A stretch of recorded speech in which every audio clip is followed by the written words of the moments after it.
Assalamualaikum warahmatullahi wabarakatuh. Perkenalkan, nama saya Ega Denita Putri Junianti. Dalam video ini, saya akan menjelaskan mengenai pengerjaan zahir terkait UTS Komputer Akuntansi 2. Kita akan langsung saja kepada proses pengerjaannya. Nah, langsung saja yang pertama-tama kita buka aplikasi Zahir Accounting. Kemudian kita klik membuat data baru. Di sini kita mengisi terkait informasi perusahaannya sesuai dengan petunjuk UTS. Kalau sudah, kita klik lanjutkan.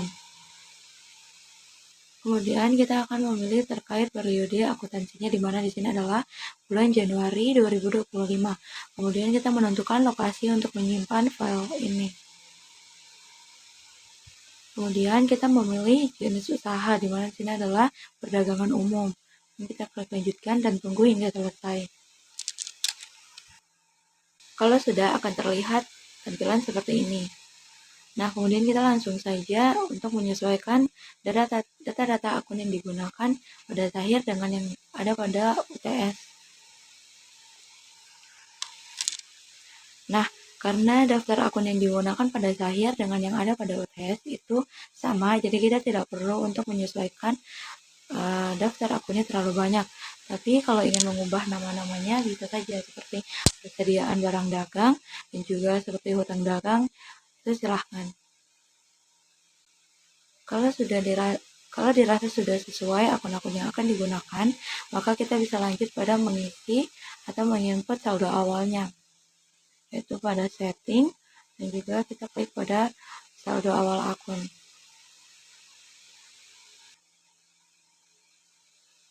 Nah, di sini kita tinggal mengisi angka-angkanya. Untuk akumulasi penyesuaian, jangan lupa untuk dikasih strip atau itu menunjukkan bahwa akan mengurangi dari akun aset tetap. Nah, untuk utang banknya di sini adalah 81.375.000.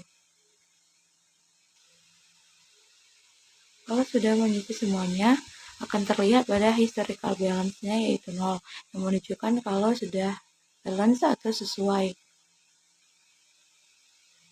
Kemudian kita klik rekam. Nah, kalau sudah dengan menginput saldo awalnya, maka kita lanjut pada proses membuat daftar-daftar akun customer dan vendor. Kemudian mengisi saldo piutang dan hutangnya. Kita masuk pada data nama dan alamat. Kemudian kita tambah data. Nah, di sini kita tinggal mengisi data dari perusahaan. Yang pertama kita mengisi terkait customer-nya, di mana ada PT Yes, PT Duta Indah, dan UD Sumber. Jangan lupa diklik rekam. Kalau sudah, kita lanjut juga dengan proses yang sama, yaitu kita tinggal mengubah tipenya menjadi vendor dan mengisi data-data dari perusahaan vendornya, di mana ada PT Intel Jaya dan PT Maju Mundur. Nah, kalau sudah, kita tinggal mengisi saldo awal piutang. Nah, kita klik misalnya data pelanggan yaitu PT Yes, kita sesuaikan tanggalnya yaitu 30 Desember 2024, dan juga mengisi nilai piutangnya, di mana di sini 1.750.000. Lanjutkan dengan proses yang sama hingga semuanya telah terinput.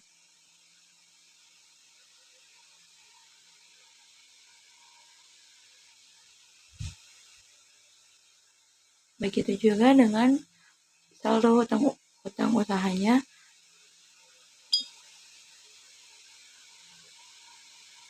Ketika sudah menginput saldo piutang dan saldo hutang piutang, kita akan lanjut pada menginput data persediaannya. Tetapi sebelum itu, kita harus menyesuaikan satuan pengukurannya, yang dimana di sini adalah unit. Kita masuk pada menu satuan pengukuran, kemudian yang pada PCS ini atau PCS kita ganti saja menjadi unit. Kemudian kita klik rekam. Nah, kalau sudah menyesuaikan satuan pengukurannya, kita bisa langsung masuk pada menginput data persediaannya. Karena di sini ada B01, B02, B03, B04, dan B05.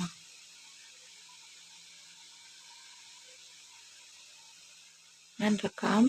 Kalau sudah, kita langsung saja pada mengisi saldo awal persediaannya. Caranya mirip seperti mengisi saldo awal piutang dan hutangnya. Dimana di sini kita tinggal mengisi stok awalnya dan kemudian harga pokok satuannya. Kemudian kalau sudah, kita klik rekam. Nah, kalau sudah semua terkait menginput saldo awal piutang, persediaan, dan total utang, kita bisa langsung masuk pada transaksinya. Yaitu tanggal 5 Januari, dibayar biaya cetak poster sebesar 250 kepada CV Trimega secara tunai. Nah, kita tinggal masuk pada menu kas dan bank, kemudian pada kas keluar karena terjadi pengeluaran atau membayar. Dan kita menambahkan penerimanya, kemudian mengisi tanggalnya yaitu 5 Januari, kemudian mengisi memo sesuai dengan yang diperintahkan.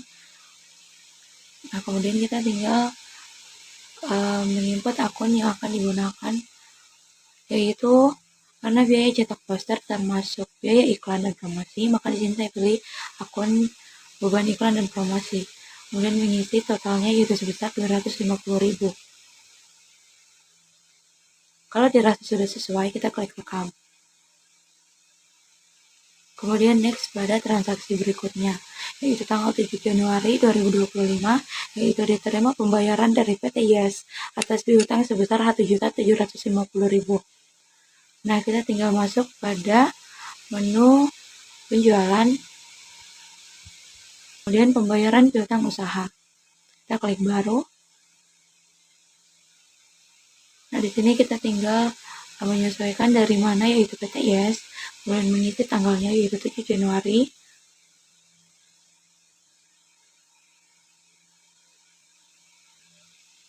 Kemudian menyesuaikan memonya, kemudian kita klik pada data invoice-nya, yaitu invoice yang ada pada 30 Desember 2024, yaitu sebesar 1.750.000. Nah, kalau sudah sesuai dengan yang diperintahkan, kita klik rekam. Kemudian next pada transaksi berikutnya yaitu tanggal 10 Januari, di mana dijual secara kredit kepada PT Duta Indah dengan PPN 10% sebagai berikut, yaitu ada barang B01, B04, dan B05. Kita masuk pada menu penjualan, kemudian pada invoice penjualan, kita klik baru.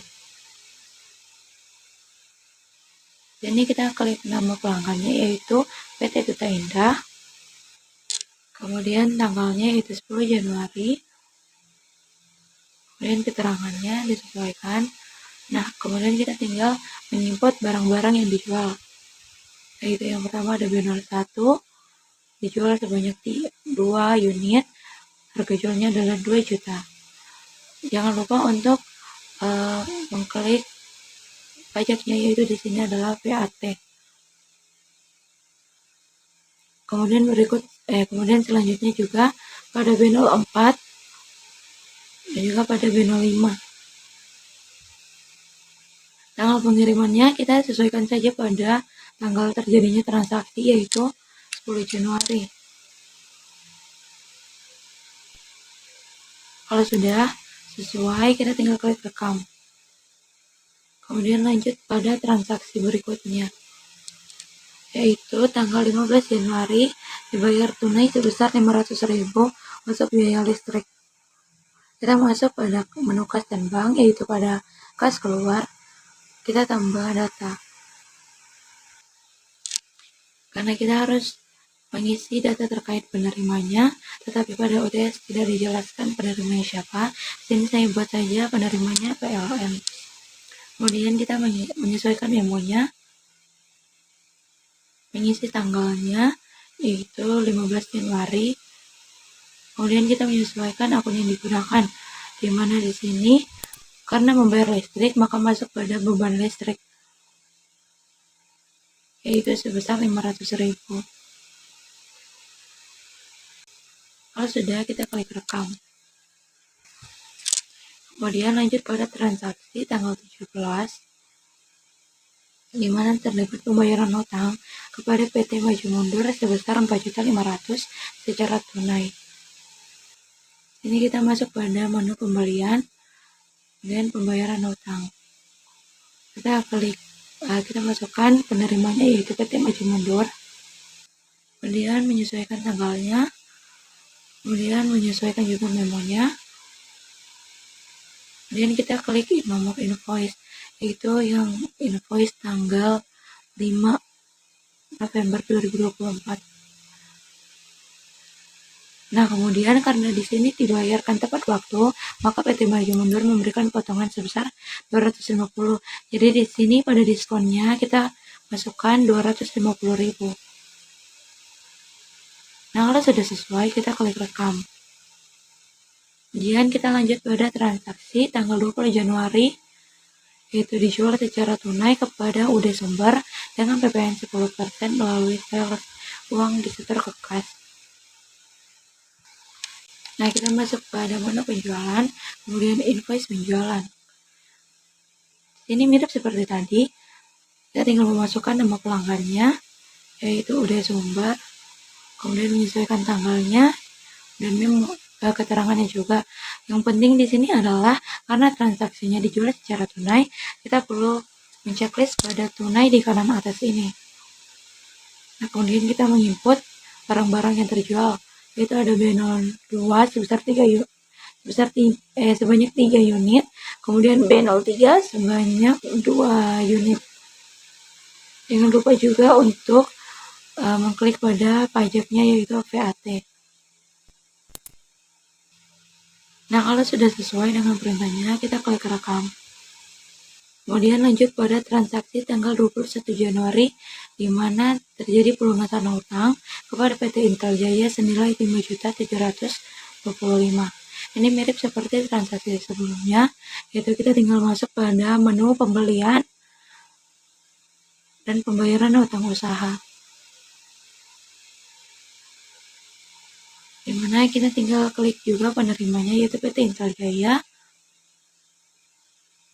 Menyesuaikan tanggalnya, menyesuaikan memonya, dan kita masukkan nomor invoice-nya. Dimana di sini itu tanggal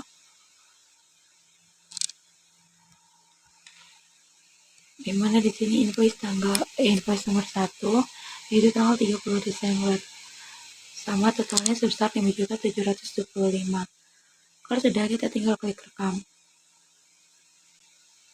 Nah, kemudian tinggal transaksi terakhir yaitu tanggal 29 Januari, di mana didapatkan satu TV 14 inch dalam keadaan rusak dan dialokasikan kepada biaya kerusakan dan kegagalan material. Nah, untuk transaksi ini kita masuk pada menu persediaan, kemudian kita klik pada menu pemakaian atau penyesuaian barang. Kita klik baru, kemudian kita memasukkan tanggalnya yaitu 29 Januari. Nah, kita menyesuaikan keterangannya di mana terjadi penyesuaian persediaan. Nah, kita masukkan barang yang akan disesuaikan. Di sini sepertinya pada soal UTS-nya salah karena persediaan yang kita punya itu adanya TV 30 inch. Nah, kita klik jumlahnya yaitu -1. Nah, kita sesuaikan akun yang akan dijadikan sebagai alokasi dari kerusakan ini, di mana masuk pada beban kerusakan dan kegagalan material. Tetapi karena tidak ada pada akhirnya, jadi kita perlu untuk membuat akun baru. Kalau sudah, kita klik pada akun tersebut.